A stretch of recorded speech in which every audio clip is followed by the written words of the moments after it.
Salut! Dans ce tutoriel, nous allons partir à la découverte du mode Pad Perform de nos MPC, un mode puissant pour la composition et la performance. En effet, celui-ci permet sans aucune connaissance de théorie musicale de pouvoir plaquer des accords, de recaler toutes les notes entrantes à une gamme ou à un mode donné afin de jouer toujours juste.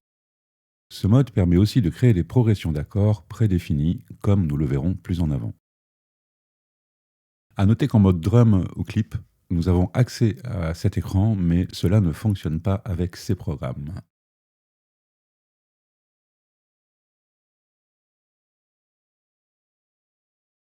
Pour accéder au Pad Perform, plusieurs solutions. En écran main, en venant toucher Pad Perform dans la section Programme, en maintenant Shift et en enfonçant 16 Level, ou en double-cliquant sur 16 Level. Tout d'abord, en haut à gauche, on trouve un pavé avec 6 boutons exclusifs: Off, Chromatique, Note, Chord, Chromatic Chord et Progression, mais nous y reviendrons. Toujours à gauche, nous trouverons 3 menus déroulants: Scale and Octave. Ensuite, il y a la section Chord et son menu déroulant, puis le menu Banks. Enfin, toute la partie droite de notre écran est composée de 16 pads dont nos pads physiques reflètent l'état. Le bandeau du bas regroupe les raccourcis vers chacun des champs évoqués plus tôt. Revenons un peu en haut à gauche. Le premier bouton Off désactive la fonction de quantification et nos pads représentent les 12 demi-tons de la gamme chromatique.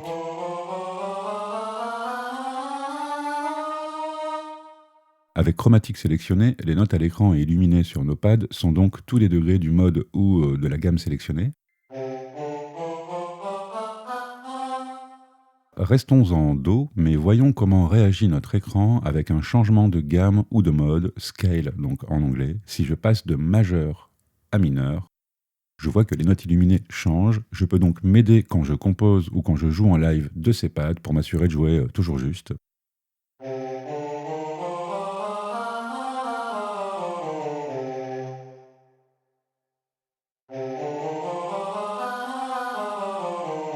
Bien que l'on peut quand même faire retentir les notes non illuminées. Par exemple, si je veux jouer une mélodie en mode lydien de Do, où la carte est augmentée, je vais pouvoir quand même enfoncer ma carte augmentée, qui, de base, n'est pas une note de la gamme de Do majeur. Ça, c'est cool.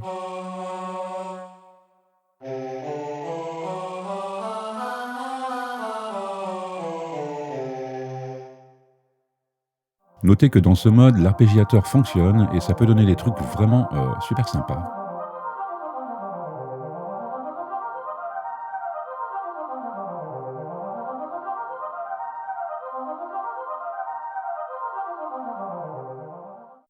Avec note, chaque pad représente un degré de la gamme sélectionnée.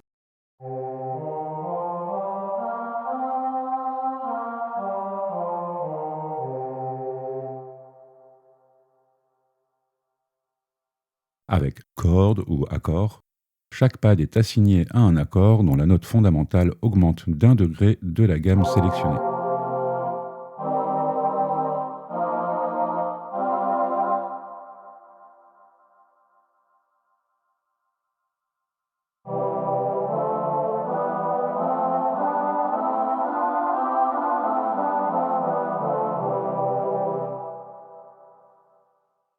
Avec Scale and Octave, on choisit la tonique, l'octave et la gamme ou le mode.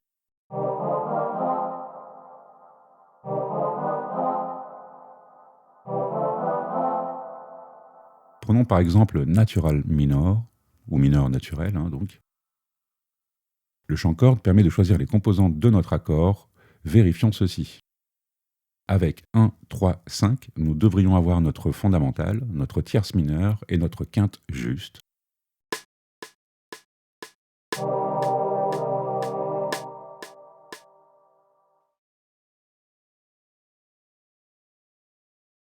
Et c'est exactement ce qui se passe.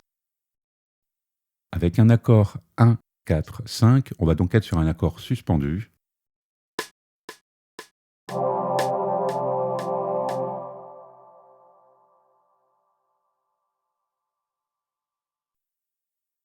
Avec un accord 1, 2, 5, on sera sur un accord suspendu 2. alors que l'autre était un accord suspendu 4.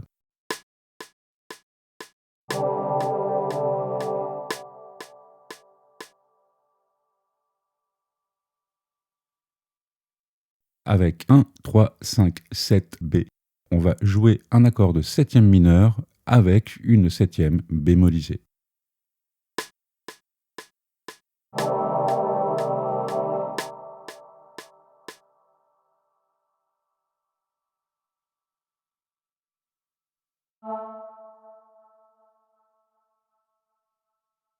Si l'on passe en majeur, ce type d'accord devient une septième de dominante. Avec Chromatic Chord, chaque pad représente un accord qui augmente d'un degré de gamme, sauf que dans ce mode, on peut jouer tout type d'accord et donc des accords avec des notes hors de la gamme.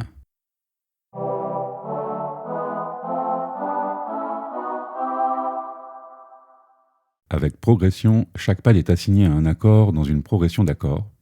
Les accords disponibles dépendent du champ chord.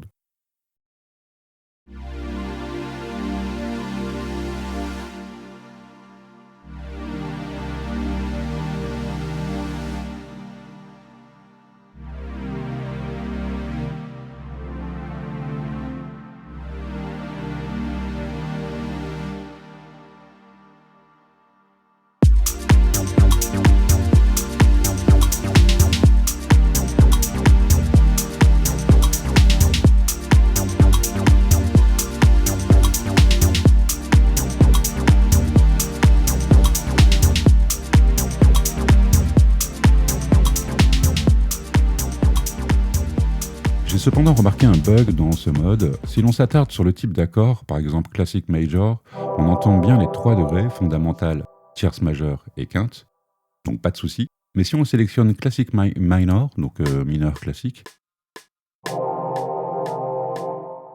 on ne retrouve pas notre quinte, comme dans un accord mineur classique, mais à la place, on a une quarte.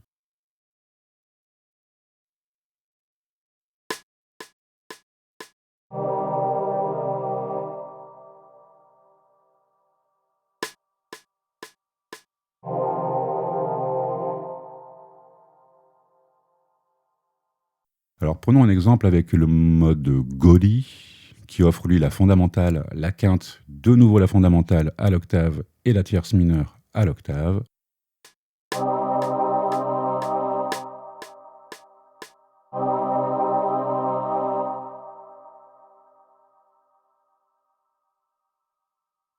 Bref, on pourrait s'amuser à analyser tous les accords programmés, mais il y en a trop, donc je vais vous laisser faire.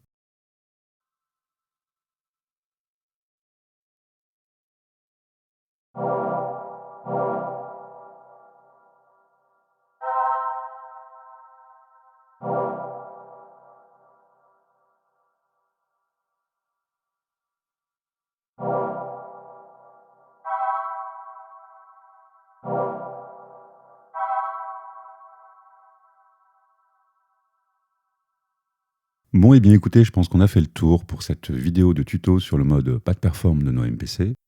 Comme d'hab, j'espère que vous avez pris 2-3 trucs. À bientôt.